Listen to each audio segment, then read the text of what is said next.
Deixa eu me apresentar, eu sou o pastor Ido, lá de Campinas.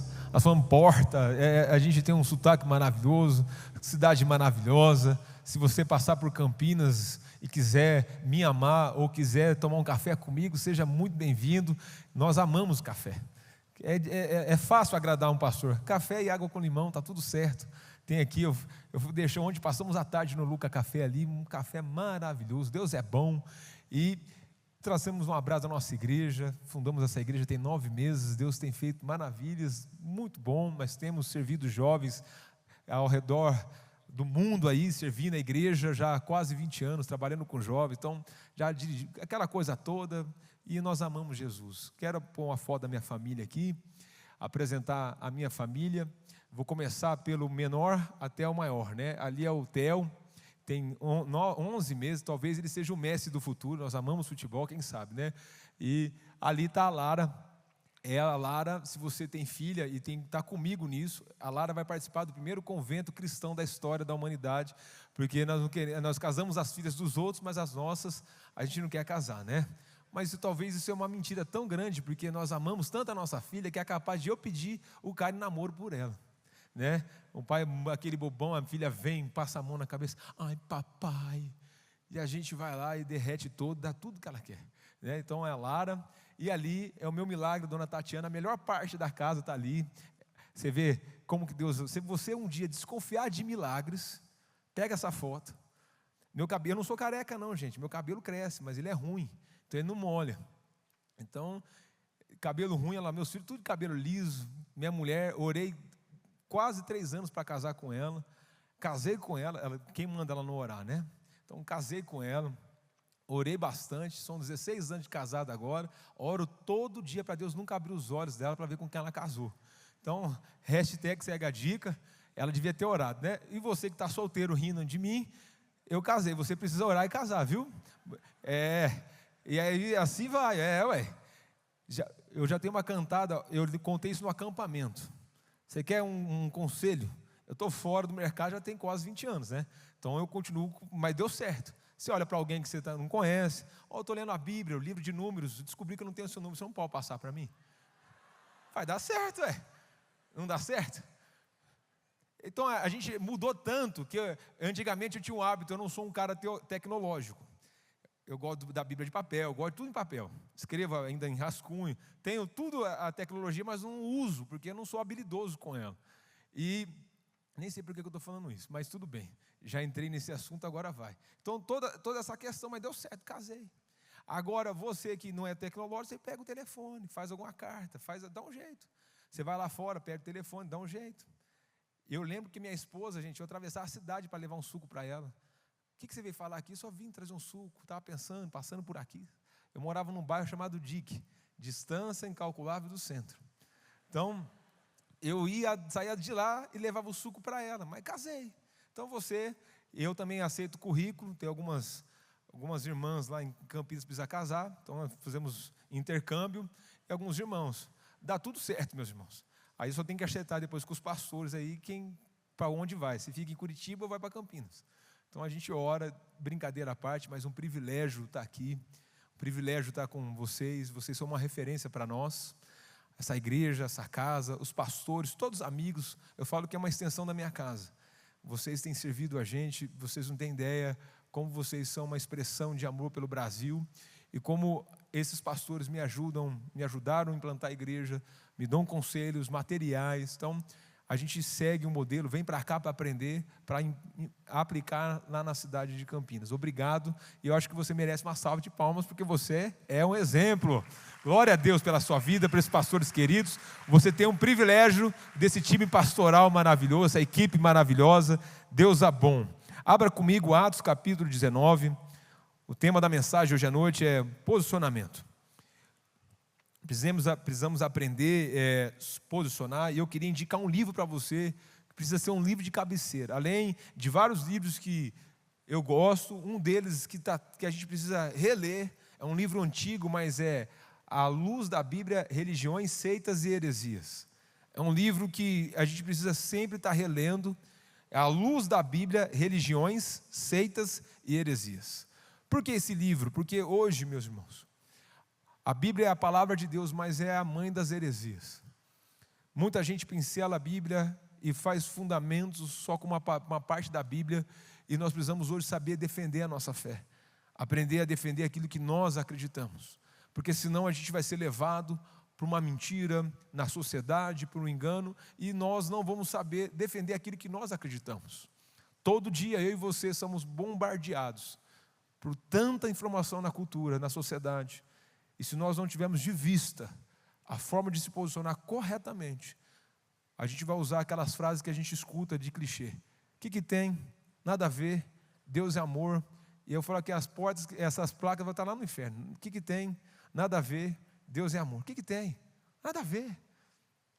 Deus é amor, o que importa é o amor. E aí a gente vai caminhando a passos largos para um lugar que a gente não desejaria ir. Então, mais que importante é se posicionar e ter um posicionamento correto para viver e desfrutar da beleza de Deus de uma forma alegre, contagiante, e transmitir o amor de Deus, porque é simples quando a gente transborda, a gente não precisa fazer força, a gente ama porque ama, a gente serve porque serve, e nada é peso, tudo é por amor. Atos capítulo 19, verso de número 11, o texto diz assim: e por intermédio de Paulo, Deus fazia milagres extraordinários, de tal forma que lenços e panos que haviam tocado nele era levado aos doentes, e as doenças os deixavam, e o espírito maligno saía deles. Senhor, essa é a tua palavra e nós rogamos por ela. Por isso, Espírito Santo, que eu seja somente um teu instrumento para transmitir a tua palavra, transmitir aquilo que o Senhor tem para tocar a tua igreja, a tua noiva, e que cada um saia daqui hoje, ó Pai, posicionado para fazer a diferença onde quer que for, e que a tua presença seja a nossa direção, que a tua presença seja o nosso guia, que a tua presença seja algo que transmite o teu amor em qualquer lugar que nós estivermos. Assim nós te louvamos, nós te damos graça, em nome de Jesus, amém. Talvez uma das coisas mais difíceis nos dias de hoje é olhar a sociedade à luz da Bíblia. Nós conhecemos a sociedade e naturalmente a gente vai ler a Bíblia. Todo dia você assiste um vídeo no TikTok, todo dia você assiste um filme, e você vê que o filme ele começa com caos, daqui a pouco o cara se levanta, e daqui a pouco ele transforma a humanidade, e em 1 hora a humanidade é transformada. No TikTok, mais rápido ainda. Então, praticamente nós somos levados à facilidade, praticamente nós somos levados às coisas rápidas, e a gente começa a se relacionar com Deus dessa mesma forma, de uma forma rápida, prática. Nós oramos, quantas vezes aqui, vamos fazer um confessionário, você está comigo aqui hoje, quantas vezes você está orando e você já dormiu na oração? Levanta a mão aqui, eu quero confessar, vamos lá, aí ó, você está comigo. Quantas vezes, meus irmãos, eu saí na pandemia, eu saí num lugar aí, que eu falei que era uma igreja sem mancha, sem mácula e sem rúcula. Era 2 horas de live, aí eu corrigi. Alguém pegou 20 segundos daquele negócio, publicou num negócio lá. Eu sei que eu estava numa vigília, começou a bombar meu celular, porque eu tinha falado de uma igreja vegana, sem mancha, sem mácula e sem rúcula. E aí, surgiu amigos que eu não lembrava mais, começaram a me mandar mensagem, tirar sarro. E no outro dia eu ia pegar no acampamento de jovem. Aí eu liguei para a menina do marketing e falei, acabaram com a minha vida, acabou meu ministério, agora eu sou uma igreja vegana. E aí, eu fui pregar de manhã, cheguei na igreja, os jovens assim, ó que eu pontei, os jovens ficaram olhando assim, ó, tudo para rir. Aí eu passei aquela vergonha toda, quando eu subi no púlpito, vão abrir a Bíblia em 1 Coríntios, numa igreja sem mácula e sem rúcula. A galera rachou de rir. Aí acabou a risada, falei, quem ri agora está em pecado. E começamos a palavra. Então quer dizer que em meia hora, em uma palavra, a gente pode mudar. E a gente acha que vai transformar tudo. E não vai. Quem não tem internet não sabe disso. Quem não acessa esse lugar não vai saber o que está acontecendo. E nada que a gente faça virtualmente muda a realidade. Então nós precisamos entender contra quem nós estamos lutando e como vamos nos posicionar diante disso. Quando você olha para a Bíblia, nós estamos lendo um texto, olha o que diz o versículo 11. Por intermédio de Paulo, Deus fazia milagres extraordinários. Se a gente só ler esse texto, nós vamos achar que, naturalmente, isso aconteceu de uma forma repentina. A gente vai achar que isso aconteceu de uma forma rápida. Mas quando você vai lendo a Bíblia, você vai lendo os Evangelhos, você vai conhecendo um pouco mais, você entra no livro de Atos, você vê ali que a igreja em Atos capítulo 1, a igreja passou quanto tempo orando para poder experimentar do poder de Deus. Jesus dá uma direção clara e diz para eles, vocês vão orar até que do alto desse poder. Quando? Ninguém sabe. Que dia? Ninguém sabe. E todo dia eles ficavam orando e jejuando, buscando a presença de Deus. E aí Atos capítulo 2 vai dizer que de repente do alto desceu um poder. Mas quando acontece o de repente de Deus, nós não podemos viver pelo de repente. O de repente acontece quando Deus quer que aconteça. Então eles estão ali. Aí a igreja vai crescendo, quando você vai ver, tem um cara chamado Saulo, perseguidor da igreja, buscando e concedindo e assolando o cristão, os apóstolos, porque ele estava defendendo a fé dele de acordo com aquilo que ele tinha conhecimento. E quando você vai olhar o apóstolo Paulo, você vai ver que ele cresceu aos pés de Gamaliel. Quando você olha o crescimento do apóstolo Paulo, para você ter uma ideia, naquela época, alguém para ser iniciado pelo seu mestre, com 12 anos de idade, o Pentateuco tinha que ser memorizado. O Pentateuco precisa ser memorizado e diante daquela turma toda, ele tinha que ser o melhor, para poder ter o direito de chegar ao pé de Gamaliel. Então o apóstolo Paulo era alguém que era especialista da lei. E quando ele tem um encontro, ele está indo para Damasco para prender cristão, para perseguir a igreja, ele tem uma visão, ele tem uma experiência com Jesus. E ali ele perde a sua visão e ele vai caminhando. E lá tem um homem chamado Ananias, corajoso, vai, ora por ele, ele toma a visão e Jesus fala para Ananias, vai, porque ele é importante para mim. E eu vou ensinar o que é sofrer pelo Evangelho. Você imagina? Você passar e falar assim, o Deus te chamar, agora você aprendeu o que é sofrer. Meus irmãos, tudo é prometido amor. Tem as músicas da sofrência sertaneja, você vê, é tudo sofrência. Imagina alguém falar, você vai amar e vai sofrer. Tem gente que encara o livro de Jó como um livro de dor, mas eu falo para você que é uma poesia. É um livro de amor. Aí você fala, você é louco, o cara perdeu tudo.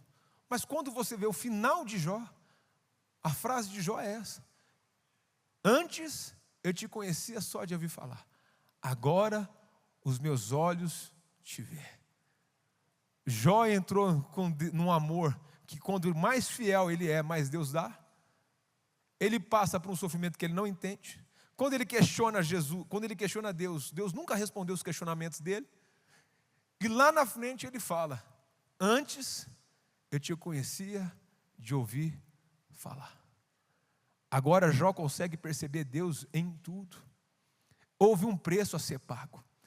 Posicionamento correto vai custar algo de nós. E quando a gente olha o texto, olha o que diz a carta aos Filipenses capítulo 3, não estava programado, mas eu vou ler.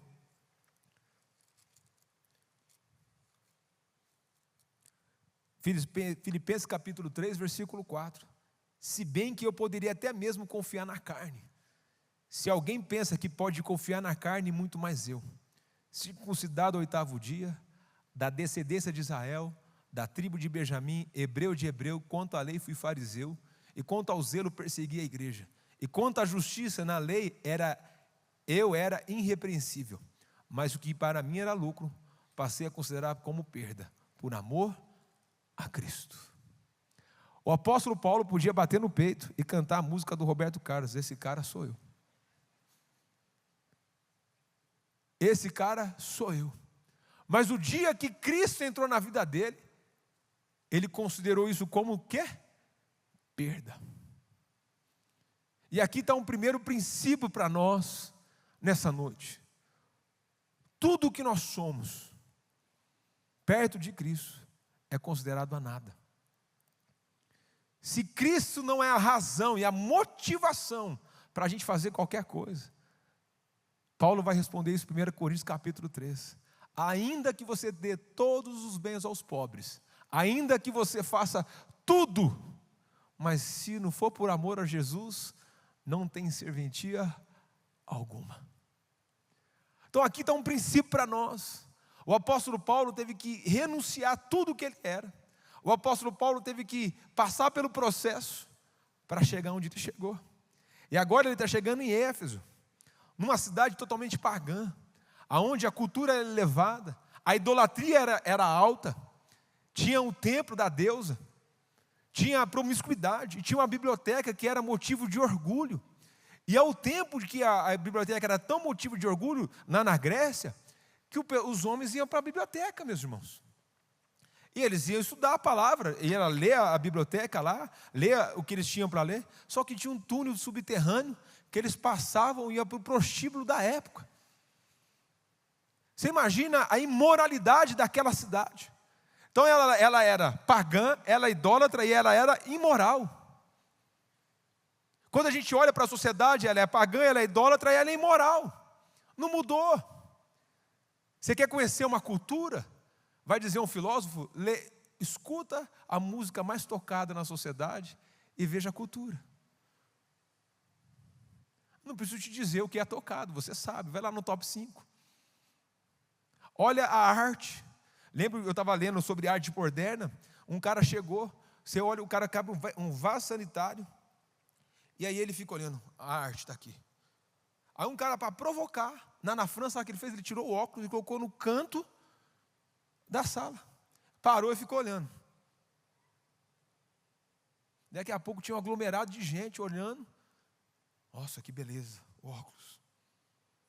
Olha que coisa maravilhosa, que arte. Qual é o valor dela? E a pessoa acredita, e a gente às vezes é levado a acreditar, e é posicionado do jeito errado, e a gente nem sabe o que é arte. Aí eu brinco lá na igreja, não sei se aqui acontece, a gente teve em alguns lugares lá no Países Antigos, tem aquela arena de palestra, o cara senta, fica pertinho num palco assim, ó, você fala, 20 mil pessoas te escutam. Não tem microfone, não tem marca de som, não tem nada. Você olha aqueles arcos romanos, você fala, que arquitetura é aquela? Aí hoje, às vezes, eu vejo lá na igreja, eu lembro, lá na igreja, lá atrás, na nossa igreja em Campinas, na qual eu fui pastor, na época era o showroom da Bose. A pessoa reclamava que o som não era bom. E lá na idade antiga, era só parar e falar, todo mundo escutava. E nós achamos que nós somos inteligentes. Então quer dizer que posicionar hoje vai custar para nós amizade. Posicionar hoje vai custar para nós relacionamentos. Tem posicionamentos que você vai ter que dizer e vai ser taxado como careta. Você imagina na faculdade você dizer que você não bebe, que você não se relaciona com qualquer pessoa. Que em Campinas, não sei se aqui é normal, mas na Unicamp, todo mundo é total flex. Beija todo mundo, está tudo certo, é normal. E aí, a menina posicionou. Ela teve um posicionamento, ela foi fazer pedagogia na Unicamp. E aí, ela veio um dia para mim, desesperada, pastor, o professor está aqui que eu faça uma matéria na pedagogia, e ele quer que eu faça um projeto, e esse projeto é contra a palavra de Deus. Aí eu falei para ela assim, presta atenção, você confia em Jesus? Confio. Você tem certeza de quem você é em Deus? Tem. Esse é um artigo científico, ele não está dizendo sobre a sua fé. Você está na academia, você precisa escrever, mas se isso for tocar o seu coração, você sai fora. Ela falou, não vai tocar, pastor, eu tenho habilidade, então vamos embora, eu vou te acompanhar no devocional. Fizemos discipulado e ela fez o projeto. E ela continuou o projeto. E ninguém da sala fez o projeto. E ela continuou o projeto. O professor pedia coisas, ela continuava se posicionando, fazendo o que é certo e concluindo os artigos científicos. O que aconteceu? O professor chamou ela e falou assim, você é a única pessoa dessa sala que me respeita. Por que você é assim? Aí agora deixa. Porque Jesus mudou minha vida, eu sei quem Jesus é, e eu preciso te honrar, porque a Bíblia diz que a gente tem que honrar as autoridades. Aí daqui a pouco ele olha e fala, eu sou um cristão desviado. E agora, ela se formou, ela é professora. Quem discipulou o professor foi ela. Mas ela teve que ter um posicionamento correto. Vira para alguém dos olhos e diz assim: a partir de hoje o seu posicionamento precisa ser correto. Você vai ter que aprender a se posicionar na sua área. Como fazer, eu não sei, mas a Bíblia vai dizer como fazer. Então quer dizer, o apóstolo Paulo está tendo um posicionamento correto desde a história e pagando o preço para chegar onde está chegando. E agora, depois de ele passar ele chegou na sinagoga, foi rejeitado. Ele foi rejeitado na sinagoga. E agora, quando ele chega, ele vai para a casa de Tirano, ele fica 3 anos ensinando sobre Jesus. 3 anos ele passa pregando a palavra de Deus, simplesmente expondo os textos bíblicos. E agora a galera está maravilhada. E o texto vai dizer, agora nós entramos para o versículo 11, dizendo: por intermédio de Paulo, Deus fazia sinais e milagres extraordinários. Não era Paulo o que fazia, não era o eu, era Paulo sendo um condutor, um instrumento, para que o nome do Senhor seja exaltado. Então, ou seja, a partir de um posicionamento correto, naturalmente o processo vai chegar onde Paulo chegou. E a partir desse momento, o apóstolo Paulo começa a se destacar. Então, não é a velocidade, não é a velocidade que a gente sai correndo. Eu lembro você vai assistir aquelas corridas, tem aquele coelho que sai correndo, ele corre 600 metros, sai e deixa a galera correr. E aí por quê? Porque corre rápido, mas não conclui a carreira. Também não é rápido na direção errada. Lá em São Paulo, se você vai no metrô da Sé em São Paulo, 5 horas da tarde, meus irmãos. Você não precisa fazer força para entrar no metrô, você não precisa fazer nem força para sair, porque uma pessoa te põe e te tira. Tranquilamente. Se você não segurar, o metrô te leva para fora. Agora você pega o metrô, você tem que ir para a Zona Leste e vai para a Zona Sul, você está rápido na direção errada, é melhor você ir devagar, mas na direção correta. Então não adianta ter um posicionamento, Deus mandou, e fazer aquela cara de santidade, né? E aquela coisa toda, mas está na direção errada. Porque se posicionar sem amor não é posicionamento, é legalismo. E nós não somos chamados para falar o que o outro está fazendo de errado, nós somos chamados para testemunhar a verdade. Então o apóstolo Paulo, ele só pregava acerca de Jesus, e as pessoas viam em Paulo Jesus. Ao ponto do versículo 12 dizer: de tal forma que lenços e panos que havia tocado nele era levado aos doentes, e as doenças os deixavam, e o espírito maligno saia deles. Meus irmãos, eu não sei você, mas eu sou um fominha. Eu olho, vejo Deus fazendo as coisas, eu falo assim: eu quero também. Por que Deus faz acepção de pessoa? Não faz. Eu quero experimentar o que os outros estão experimentando. A gente tem uma viagem que a gente vai para o Egito, deve ter ouvido o pastor Elias, o Michel, os pastores aqui da casa falar. Você vai para lá, você volta, a poltrona é pequena, porque você fala assim: não é possível, eu não sou crente. Eu lembro que eu conheci o meu mentor, era um pastor etíope, chamado Alimo Bifirtur. E aí eu estou andando com ele, eu gosto de orar, aquela coisa toda. E aí a gente, brasileiro, né, meus irmãos, não sei se você é assim, mas a gente começa o almoço e emenda a janta. Já aconteceu isso com você? Então a gente está na casa de um amigo, começou o almoço depois do culto, aí emendou a janta, e ele falou para a família: esse povo não vai embora não? Aí a mulher dele é mais brasileira, que gosta de gente, aquela coisa toda, não que ele não goste, mas a mulher dele falou para ele. Ele foi dormir, esse povo não vai embora? Falou: todo dia o Alimo dorme 8 horas da noite, porque ele acorda 3 horas da manhã, ele ora das 3 às 7 da manhã, todo dia. Aí eu, uau! E aí um dia eu levando ele para o aeroporto, eu não falo inglês, meus irmãos, a minha palavra é bom dia, boa tarde. Olha lá, quantas vezes eu já não falei bom dia, que era para falar boa tarde para falar bom dia. Então eu preciso melhorar o meu inglês. Isso é uma vergonha, mas eu preciso melhorar, mas eu não sei falar inglês. Então se não for meus amigos e os tradutores, eu vou passar vergonha. Estou indo para o aeroporto, levando ele, aí eu caí na besteira, sabe? A Bíblia diz, o Provérbios, por isso que eu falo, a gente tem que amar a Bíblia. O Provérbios diz: até o tolo, quando se cala, você passa por sábio. Aí eu, com a minha curiosidade, questionador, pastor Alimo, e o cara traduzindo: quanto tempo você demorou para desenvolver esse tipo de oração? Porque a gente acha que tudo é processo e tempo, né? E o senhor ora das 3 da manhã às 7 da manhã, quanto tempo o senhor levou para chegar nesse padrão? Ele olhou para mim, falando em inglês, o meu tradutor falando, aí ele falou assim: nunca. Quando eu me converti, entendi que a única forma de eu falar com Deus é assim, e eu faço isso há 50 anos. Aí eu falei assim, eu devia ter ficado quieto, né? Você entende que quando a gente é apaixonado por aquilo, não é esforço. Quando a gente é apaixonado pelo aquilo que a gente faz, não é peso, é privilégio. E quando a gente ama, a gente faz porque é amor, não é legalismo, não é obrigação e não é performance. É simplesmente porque nós amamos Jesus e naturalmente a gente quer transmitir o amor dele, eu quero estar com ele. Eu quero ficar sós com ele, eu quero ficar sós com ele e ter um relacionamento de intimidade com ele tamanha que eu vou ter um posicionamento natural. Porque eu não quero desagradar o meu mestre, eu não quero desagradar aquilo que Jesus me chamou para ser. Então o apóstolo Paulo está vivendo algo extraordinário, porque ele teve um posicionamento extraordinário.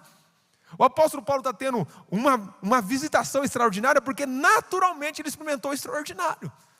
E quando ele vai escrever as cartas dos Coríntios, muitos teólogos vão dizer que ele vai dizer, existe um homem que foi ao terceiro céu. Muitos teólogos vão dizer que ele está dizendo dele mesmo. Meus irmãos, quem aqui não quer provar mais de Deus aqui? Quantos aqui quer provar mais de Deus? Fala assim, eu quero provar mais de Deus, eu quero mais de Deus, eu quero mais de Deus, eu quero ser apaixonado por Ele, a cada dia mais. Eu quero ter essa vibração por Ele, ter uma vida extraordinária, não porque é pesado, mas porque é leve. E quando a gente não tem um posicionamento correto, a gente vai passar vergonha. E quando a gente não tem um posicionamento correto, vai passar vergonha. Quantas vezes lá um dia, eu pus um menino para dirigir o culto.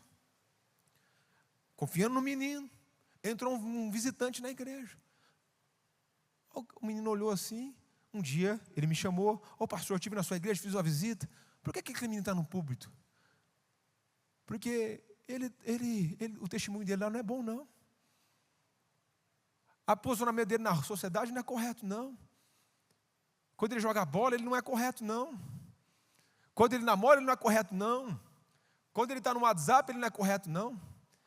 Eu sempre falo, brincando com essa frase, quem vê cara não vê coração. Quem vê Instagram não vê o WhatsApp. Você não é o que você posta no Instagram. Você é o que você esconde no seu WhatsApp. Tem gente que pega o WhatsApp e dá até tremelique. Você imagina os pastores pegar, dá o WhatsApp aqui, vão pôr aqui na tela.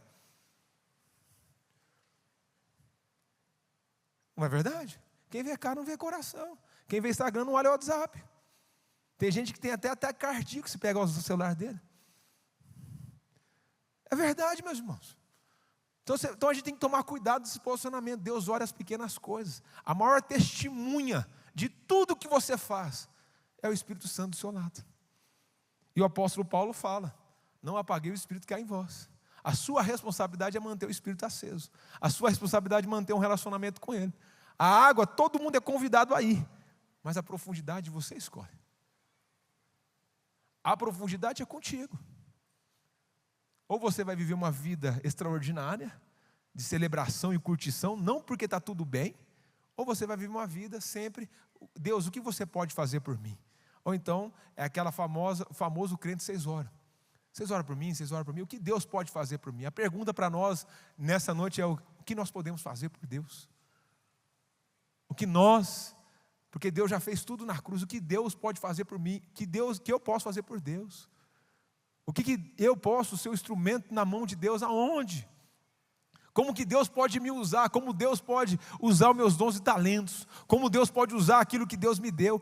Mas é pequeno na tua mão. Na mão daquele menino, no final da tarde, era 5 pães e 2 peixinhos. Na mão de Jesus alimentou uma multidão. Talvez o que você acha que é pequeno para você, para Deus é o que Ele precisa para fazer o extraordinário. Mas a gente esquece. A gente esquece porque a gente é condicionado àquilo que a sociedade diz. Aí eu lembro do cara falando de um cara aí que fala sobre coach. O cara, ele ganha dinheiro falando 7 passos para dar o primeiro passo. E tem gente que paga. 7 passos para dar o primeiro passo. Olha o nível do negócio, meus irmãos. Aí eu falo, pastor, eu fui numa mentoria de coach e mudou a minha vida. Nada contra, coach é treinador, nada contra. Mas tem coisa, meu irmão, está na Bíblia, você não precisa pagar. Eu acho bem feito quem paga, porque deveria ler. Aí você não quer estudar, você paga. Desculpa te falar isso, mas é a verdade. Aí a pessoa vem, pastor, você não tem noção, eu fui lá, o cara me ensinou a dar 7 passos para dar o primeiro passo. Eu falo, a Bíblia já disse isso aqui, ó. Lembra um dia que eu testemunhei para um casal, proibi o casal de casar. Aí eles foram e casaram escondido. Aí um dia, teve a crise do casamento, estou no culto, o bichão desce o corredor aqui e fala assim para mim: pastor, o que o senhor profetizou está acontecendo, meu casamento está na crise. Aí eu olhei: eu profetizei? Eu não profetizei, eu só anunciei que estava acontecendo. Agora, já que vocês fizeram a besteira de casar, vai para a classe de noivos, estuda, porque daqui 30 dias a gente vai tratar do seu divórcio. Um belo dia, estou chegando na igreja, o guarda veio, tem um pai, uma mãe e uma mulher te esperando no gabinete, e o cara está com um facão. Escuta a história. Aí eu peguei, entrei dentro da igreja, falei: você vai comigo, né? O guarda foi comigo. Aí entrei na sala, o cara falou assim: como? Nessa igreja tem homem que agride mulher? Aí eu olhei para ele: como nessa igreja tem mulher que não ouve o pastor? Porque ela casou errado, o cara não era crente direito, ele agrediu ela. Aí eu falei: agora o senhor, pai dessa menina, vai macular a sua vida por causa de uma menina que não ouviu o que o pastor falou para ela. Aí ele abaixou, a gente tratou, cuidamos dela, essa menina restaurou a vida dela, ela está na liderança até hoje, glória a Deus por isso. Mas porque não teve um posicionamento correto. Ela agiu pelas emoções e está colhendo a consequência de agir pelas emoções. Meus irmãos, quando a gente fala de posição, não é sentimento, é a palavra. Luz para o meu caminhar é a tua palavra, lâmpada para o meu pé é a tua palavra. Ainda que caia 1000 ao meu lado, 10.000 à minha direita, eu não serei atingido porque a tua mão me segue. Mas existe um condicionamento a isso. O que é a palavra? João 15:7 diz: se as minhas palavras permanecerem em vós e você permanecer em mim, pede o que quiser. Mas existem condições da promessa: permanecer, e a palavra permanecer, tudo que você vai pedir está no centro da vontade de Deus. Você não vai pedir nada que está fora do agrado de Deus. Então, ou seja, tem que ter posicionamento correto para colher aquilo que a Bíblia diz. Porque senão você não vai viver, aí você sempre vai estar: Deus não faz, Deus não opera. Vou no culto, vou tomar uma ceia, está tudo bem. Mesmo um dia de ceia, eu oro até para vestir a roupa para vir para a igreja, porque eu quero agradar o meu Senhor, eu quero agradar o meu mestre, eu quero fazer aquilo que Deus se agrada. Quando eu olho para o texto, ele continua, olha a consequência de não ter um posicionamento correto, versículo 13. Aconteceu também que alguns judeus, exorcistas ambulantes, tentaram invocar o nome de Jesus sobre os que tinham espírito maligno, dizendo: eu vos expulso por Jesus a quem Paulo prega. E os que fizeram isso eram os 7 filhos do judeu chamado Cefa, um dos principais sacerdotes. Agora olha aqui, olha a frase dele: eu vos expulso por Jesus a quem Paulo prega. É diferente, é muito diferente a gente assistir um jogo e jogar. É muito diferente a gente ver algo e experimentar algo. Por exemplo, se eu disser para você: brigadeiro é ruim, você vai rir na minha cara, porque você experimentou. Olha a frase deles: a quem Paulo prega. Ele não está falando de algo que ele vive, ele está falando de algo que ele está vendo, algo que ele está vendo as pessoas fazer, algo que ele está vendo acontecer, algo que ele está vendo que está dando certo. E aí ele está querendo ter um posicionamento de algo que ele não tem experiência, ele não tem intimidade para ter. E a consequência disso é vexame, porque não sustenta naquele grande dia, naquele grande momento da decisão. Não é a irmã da intercessão, não é o irmão, não é o pastor. A Bíblia vai dizer: guardei a palavra no coração para não pecar contra ti. Eu vou precisar conhecer a palavra tem que sair dos meus poros, eu preciso estar com a palavra guardada no meu coração. E aí olha o que diz o texto, olha a vergonha. Os que fizeram isso eram os 7 filhos judeus chamados Cefa, um dos principais sacerdotes. Todavia, o espírito maligno respondeu: conheço Jesus e sei quem Paulo é, mas vós quem sois? Então um homem em quem estava o espírito maligno saltou sobre eles e subjugou e o espancou, de modo que nus, feridos, fugiram da casa deles. Imagina a vergonha. Gente, eles eram da sociedade, eles eram da autoridade, eles eram filhos do sacerdote. Agora vai se meter numa briga que eles não sabem, apanham, são envergonhados e saem nu. Você imagina a capa do jornal, pastor vai fazer evangelismo, apanha e sai nu. Imagina o TikTok, acabou. Lembro um dia, um amigo nosso voltou da balada e morreu. Desculpa falar assim, mas ele era filho de diácono da igreja. E aí, Deus falou com a gente que não eram os jovens da igreja que Deus tinha dado. Era simplesmente da cidade, de todo lugar. Aí eu tive uma bela ideia, eu vi o Madaleno fazer e senti no meu coração, acho que Deus quer que a gente faça isso. Falei, vamos para a porta das baladas. Chamei 15 pessoas para ir comigo. Das 15, só eu e um escudeiro. Toda vez você tem um escudeiro. Você nunca está só. Mas na hora do vamos ver, todo mundo te abandona. O apóstolo Paulo foi abandonado, ele fala, ninguém veio me ver na defesa. Então, uma coisa que você vai ter, olha para alguém vai nos abandonar sempre na hora do dia difícil. Vai acontecer, meus irmãos. Você vai ter que enfrentar a sua guerra. Cheguei na porta da balada, aquela multidão de gente. Aí eu olhava para aquilo e falava, o que eu estou fazendo aqui? Olhava, daqui a pouco, eu vi os 7 meninas, eu falei, stop. Vocês são as princesas de Jesus. A menina olhou, deve ter pensado, que cantada furada. Igual aquela dos números que eu falei no começo, né? Eu falei, nós podemos fazer uma oração por vocês? Pode. Orei. Falei, Deus abençoe essas meninas, que elas entram nesse lugar, que o Senhor cuida dela, que ninguém homem toca de uma forma indevida nela, que ela possa sair daqui guardada pelo Senhor. Acabou a oração, virei as costas. Aquelas irmãs ficaram assim. Aí eu vi elas viraram e ficaram olhando. Aí oramos por uma outra. A mulher falou assim, eu sou filha de um pastor. Eu falei, Deus mandou, seu pai orou e mandou um anjo aqui para orar por você. Só que chegou o dono da balada e mais um casal de amigos nossos.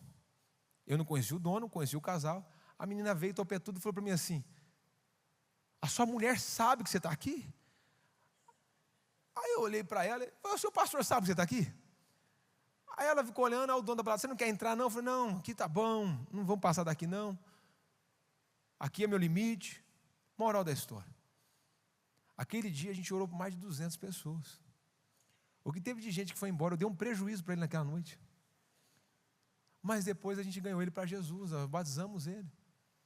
Começamos uma célula na casa dele. Batizamos mais de 70 pessoas. Agora foi um posicionamento de enfrentar. Aí teve um dia que a gente saiu com 120 jovens para a porta da balada.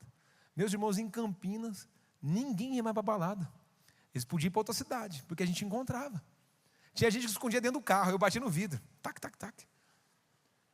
Ô pastor, tudo bem? É uma festa do branco, vim aqui. Eu falei, não estou falando nada, estou aqui para você evangelizar. O pessoal se escondia dentro do carro, meus irmãos. Deus está te vendo, viu?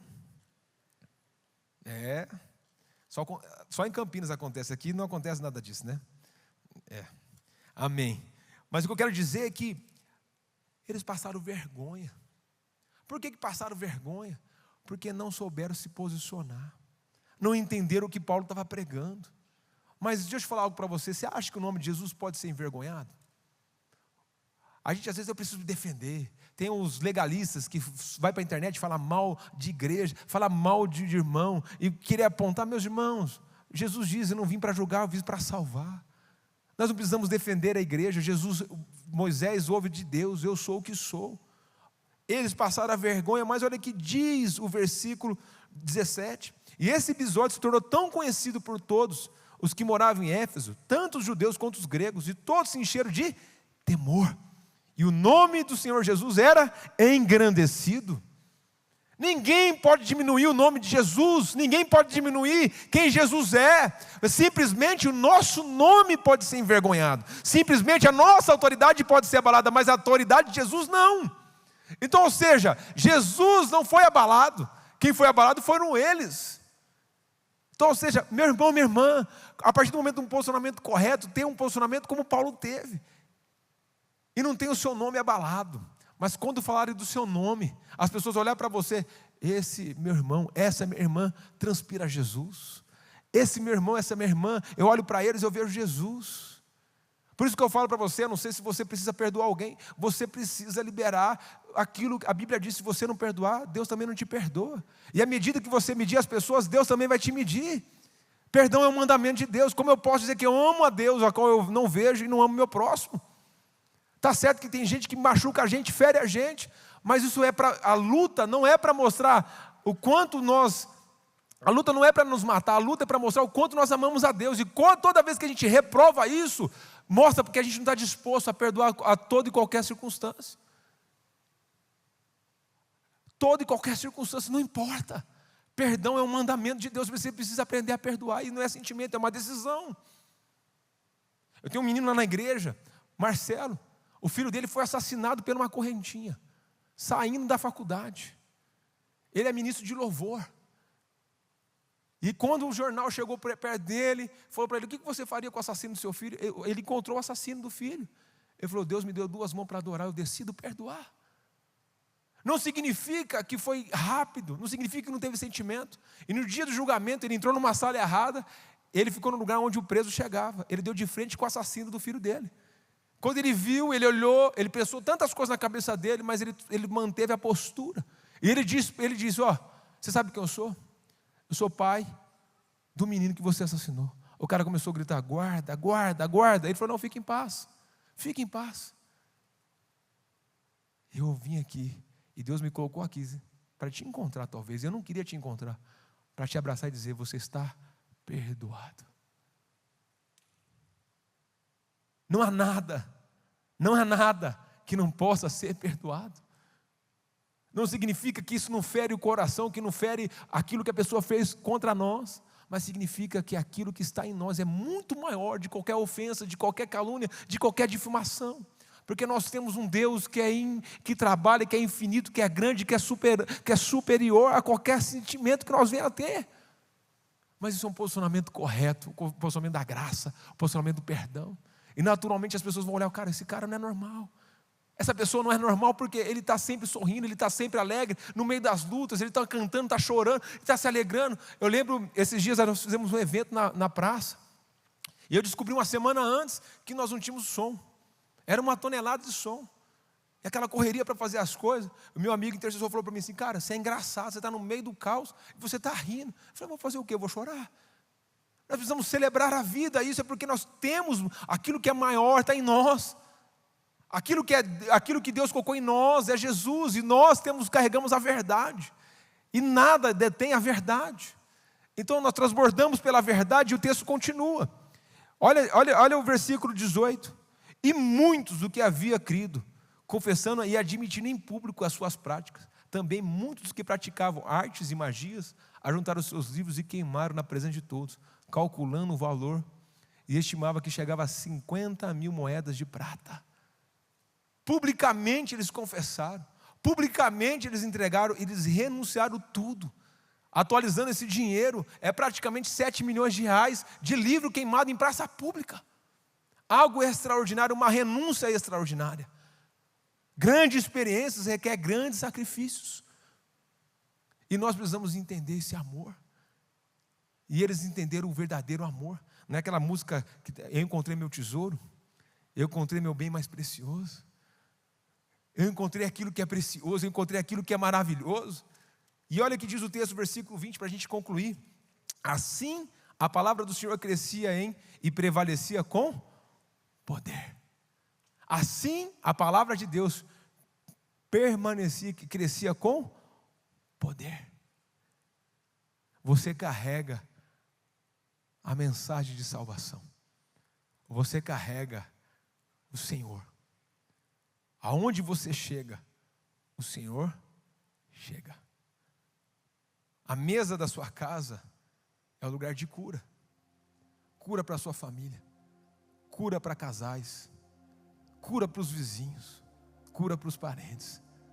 O lugar de trabalho onde você está é o lugar onde Deus vai te usar para prosperar.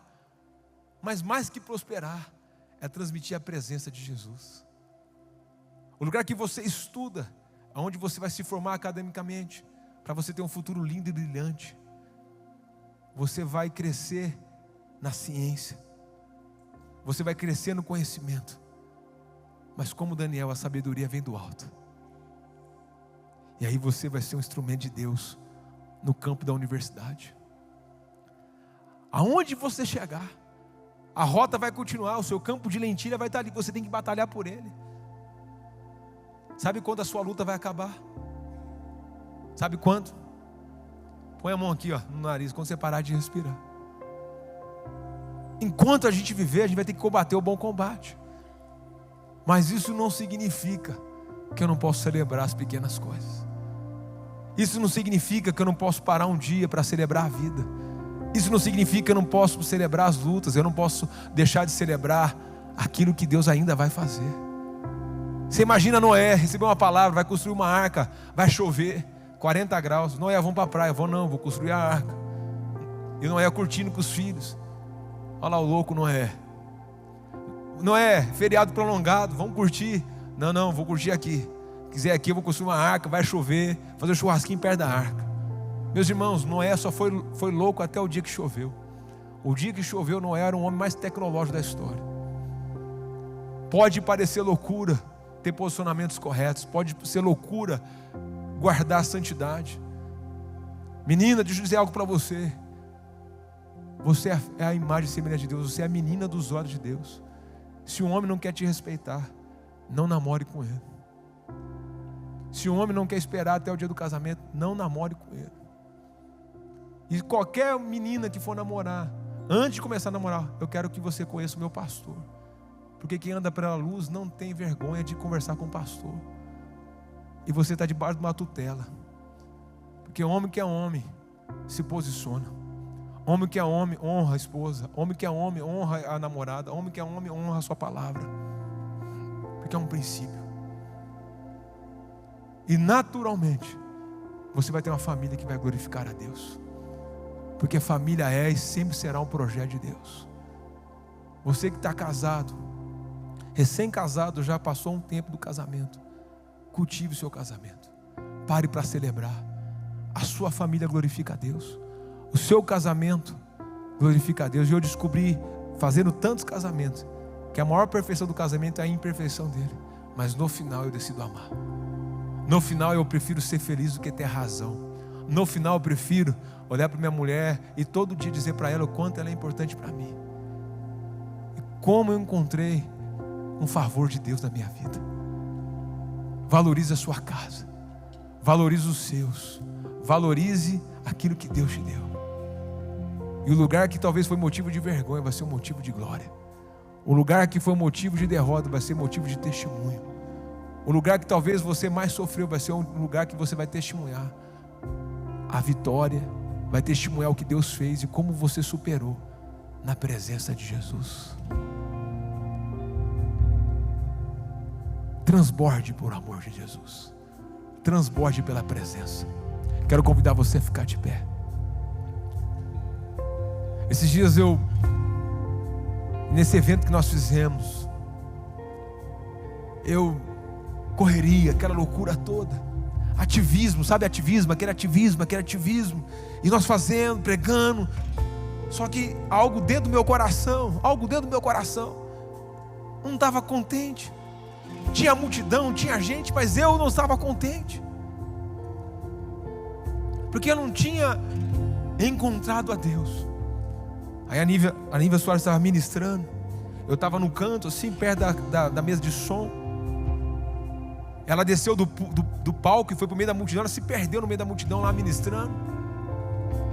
Eu entrei debaixo do palco, e ali o Senhor me visitou. E ali o Senhor me tomou, ali eu fiquei. Eu não encontrei o Senhor na multidão.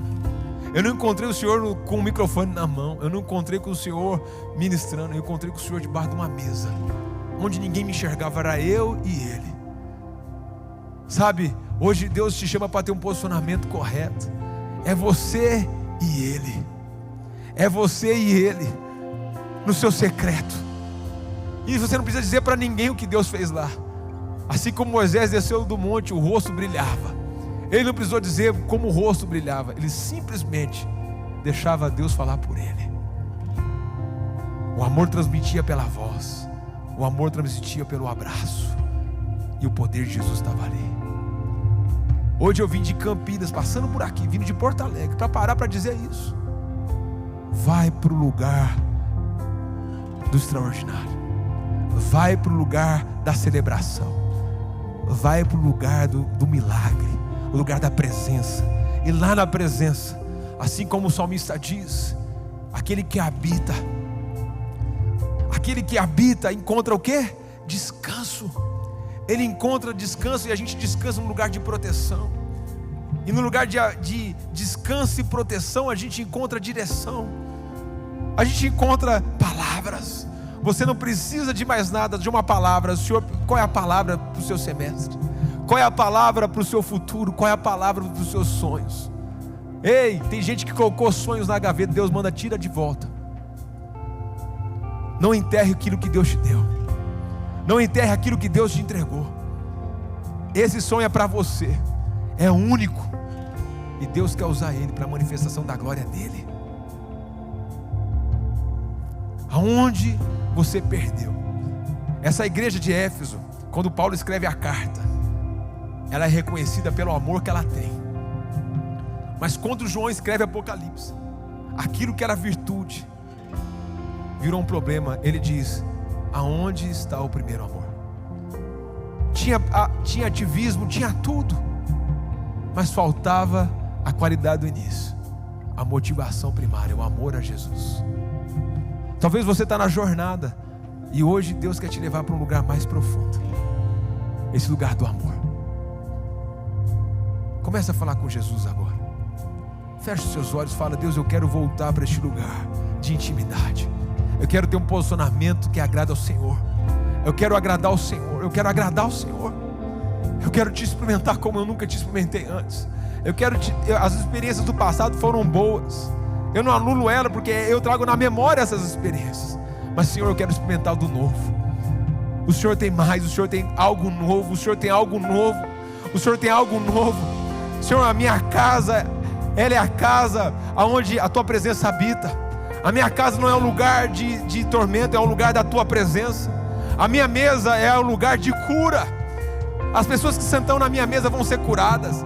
As pessoas que entrarem na sala de aula onde eu estudo serão transformadas, porque a luz brilha lá. Eu sou a luz que brilha lá. Eu sou a luz que transforma o ambiente. Porque Jesus está em mim. Porque Jesus está em mim. Porque Jesus habita em mim. Se você quer experimentar mais do amor dele, sai do seu lugar. Eu não vou, como eu disse antes, não é arrependimento, eu quero experimentar mais. Eu quero ir para um lugar, é uma posição, eu quero sair do meu lugar, eu quero conhecer Jesus mais. Não é para aceitar Jesus como Senhor, é para ter uma experiência mais profunda, para renovar o teu amor. Sai do seu lugar agora, pode vir. Os introdutores vão estar aqui para orar com você, para a gente orar. Sai do seu lugar, venha. Há um rio que flui do trono de Deus. Há um rio de águas vivas. Ele quer te trazer vida. Ele quer lavar a sua alma. Ele quer lavar o seu interior. Saia do seu lugar, vem aqui. Mergulha nesse rio de profundidade. Mergulha neste lugar. Deus tem mais, Deus tem mais, Deus tem mais. Hoje Deus te marcou esse dia para te levar para mais perto dele. Ele marcou esse dia para te trazer a virtude dele. Assim como Paulo, a luz brilhava através de Paulo, Jesus quer brilhar através de você.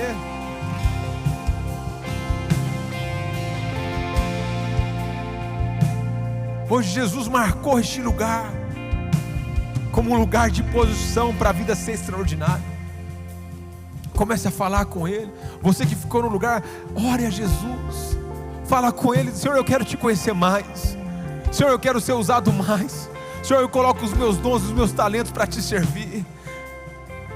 Eu encontrei um tesouro, eu encontrei o Senhor. Eu encontrei o meu amor, eu encontrei o meu amor. Eu encontrei a razão da minha existência, eu encontrei a razão da minha vida. Eu encontrei quem o Senhor é, eu quero te conhecer mais. Fala com Jesus agora. Fala com o Senhor: eu quero mais. Eu quero mais. Esse incômodo, esse vazio na sua alma, é Jesus batendo em você, dizendo: eu quero entrar, eu quero ir mais profundo. Eu quero mais, eu quero mais, eu quero mais.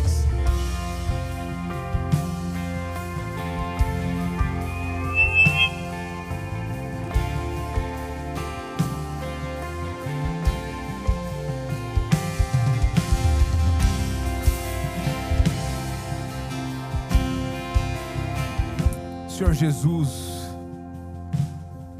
como igreja nós encontramos o nosso maior presente, nosso bem precioso, que é a Tua presença. Que a partir de hoje, Jesus, o nosso posicionamento seja ter uma vida de extraordinário com o Senhor, uma vida de extravagância na Tua presença, uma vida de intimidade, uma vida de um relacionamento contínuo e duradouro e profundo com o Senhor. Por isso, Espírito Santo, que esses dias sejam dias de experiências no secreto, sejam dias de manifestação profética, sejam dias onde nós vamos ser o instrumento de Deus para brilhar a luz de Cristo, assim como essa cidade que tem se tornado um referencial para todo o Brasil do movimento que Deus tem feito, esse movimento de oração que vai acontecer esse mês. Senhor, seja um ato extraordinário de impacto do poder de Jesus numa sociedade que carece do Teu amor, uma sociedade que carece da Tua verdade. Por isso, usa cada um aqui como instrumento do Senhor para a manifestação da Tua glória. E como diz o texto, bondade e misericórdia certamente nos acompanharão. Tudo o que você precisa, Deus já liberou a seu respeito. Os sinais de Deus vão te acompanhar, você não precisa correr atrás, Ele vai acompanhar o que você precisa. Mas não abra mão da presença, não abra mão da intimidade, e deixa a luz de Cristo brilhar sobre você. E para finalizar, você que chegou aqui pela primeira vez, convite de alguém, tinha alguns convidados aqui, talvez você já tenha vindo a algum culto, mas ainda não aceitou Jesus como Senhor e Salvador da sua vida. Aqui está um povo que veio para frente para buscar mais da tua presença, a presença de Jesus, mas esse povo vai ficar aqui para você não ficar só, porque talvez você vai ter vergonha de vir à frente, mas essa família está aqui. Você que nunca confessou Jesus como Senhor da sua vida, hoje, antes de encerrar esse culto, eu queria orar por você. Cadê você? Tem alguém aqui que chegou aqui que nunca reconheceu Jesus como Senhor da sua vida? Glória a Deus lá atrás. Você que levantou a mão, sai do seu lugar lá atrás, vem aqui por favor. Vem aqui, eu não estou conseguindo enxergar todo mundo, mas quem levantou a mão, por favor, sai do seu lugar. Uma moça lá atrás, eu vi a mão dela levantada, vem aqui. Pode vir aqui, encoraja ela a vir aqui, por favor. Cadê você, querida? Eu vi errado. Vem cá, a Bíblia diz que há uma festa no céu. Quanto vale uma vida? O mundo todo. Olha aqui, ó. Vem cá, meu irmão, vem cá. Uma vida vale mais do que o mundo todo. Há uma festa no céu. A gente precisa celebrar a vida, a gente precisa celebrar transformação. A gente não pode perder o amor por vidas transformadas. Ele encontrou o tesouro. Olha para trás, meu irmão. Como que você chama? Como que ele chama? Como você chama? Paulo. Ó, apóstolo Paulo. Olha para trás, é a sua família ali, ó. Olha para trás. Olha, dá uma olhada para trás, é a sua família, é a sua casa. Prazer por vidas, amar vidas. E juntos, vamos orar pelo Paulo. Os introdutores vão acompanhar ele. Vamos orar pelo Paulo.